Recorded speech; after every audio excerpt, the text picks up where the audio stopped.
அதாவது நேற்றைய விமான விபத்து என்பது வாழ்க்கையிலே அனைவருக்கும் ஒரு புதிய பாடத்தை கற்றுத்தந்து என்று சொன்னால் மிகையல்ல என்றுதான் கூற வேண்டும். என்றால் தற்போது பார்க்கின்ற காட்சியில் டாக்டர் பிரத்திக் ஜோஷி கடந்த 6 ஆண்டுகளாக லண்டனில் மருத்துவராக, தோல் மருத்துவராக, டெர்மட்டாலஜிஸ்டாக வேலை பார்த்து வருகிறார்.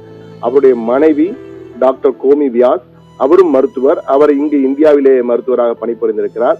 2 நாள் முன்னதாகத்தான் தன்னுடைய வேலையை ராஜினாமா செய்துவிட்டு குடும்பத்துடன் லண்டனுக்கு சென்று செட்டில் ஆவதற்காக தன்னுடைய 3 குழந்தைகள் மற்றும் தம்பதிகள் இருவரும் லண்டனுக்கு செல்வதற்காக ஆசையாக தங்களுடைய எதிர்காலத்தை லண்டனிலே அமைப்பதற்காக இவர்கள் தயாராகி இருக்கிறார்கள்.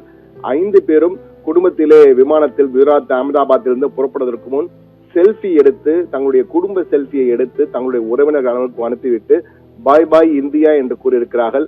ஆனால் பாவம் அவர்களுக்கு தெரியவில்லை, இந்த பாய் பாய் என்பது குட் பை ஆக ஒரே அடியாக அவர்கள் பூமிக்கே பை சொல்லிவிட்டார்கள் என்பது தெரியாத அந்த நொடிதான் இது.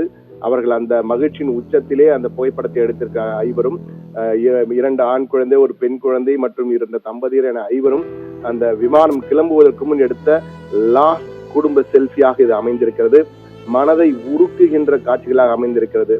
அதாவது எந்த நொடியும் நிலையானது அல்ல என்பதை உலகிற்கு எடுத்து சொல்லும் வகையிலே இந்த சம்பவம் நடைபெற்றிருக்கின்றான் கூற வேண்டும்.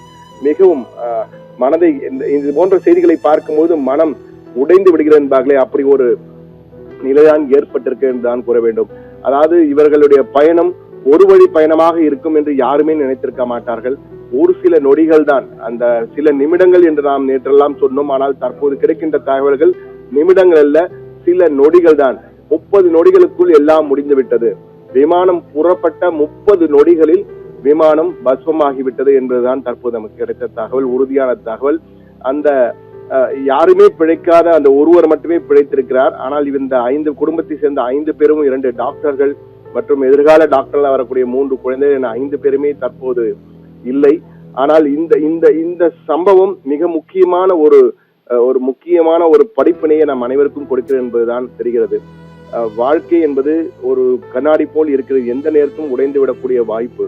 நாம் everything you build, everything you hope for, எதை நாம் நம்பிக்கையாக நினைக்கிறோமோ, எதையெல்லாம் நாம் ஆசையாக வாங்குகிறோமோ எல்லாம் நிலையற்றது. எந்த நேரத்திலும் இவை காணாமல் போய்விடும். ஒரு நூலிழை வித்தியாசம்தான் இருக்கிறது இரு பக்கத்திற்கும். வாழ்வுக்கும் மரணத்திற்கும் நூலிழை வித்தியாசம்தான் இருக்கிறது என்பதை எடுத்து சொல்லும் வகையில் தான் இந்த கடைசி புகைப்படம். இது நிச்சயமாக வரலாற்றில் இடம்பெறக்கூடிய ஒரு புகைப்படமாக இருக்கும். காரணம், இது நிலையற்ற வாழ்க்கையை எடுத்து சொல்லக்கூடிய ஒரு புகைப்படமாக என்றென்றும் நிலைத்திருக்கக்கூடியதுதான். என்றால் இந்த 5 பல 1000 கனவுகளுடன் லண்டனிலே புது வாழ்க்கையை தொடங்க போகிறோம் என்ற வகையிலே தன் குடும்பம் லண்டனில் இருக்க வேண்டும் என்பது டாக்டர் வியாசின் பிரத்திக் ஜோஷியின் பல ஆண்டுகால கனவா. தன் குழந்தையை அங்கு கொண்டு செல்ல வேண்டும் என்று, தங்கள் குடும்பத்துடன் அங்கு இருக்க வேண்டும் என்ற ஆசையுடன் சென்றிருக்கிறார்கள். நெஞ்சை பிழியும் இந்த கடைசி குடும்ப செல்ஃபி, இதை பார்ப்போர்தம் கண்களை எல்லாம், நினைப்போர்தம் கண்களை எல்லாம், சமூக வலைதளங்களை எல்லாம் பார்ப்போர்தம் எல்லாம் அந்த ஊச்சு கொட்ட வைக்குமே, அது போன்ற ஒரு மனதை கனமாக்கி கொண்டிருக்கிறது இதயத்தை என்றுதான் சொல்ல வேண்டும்.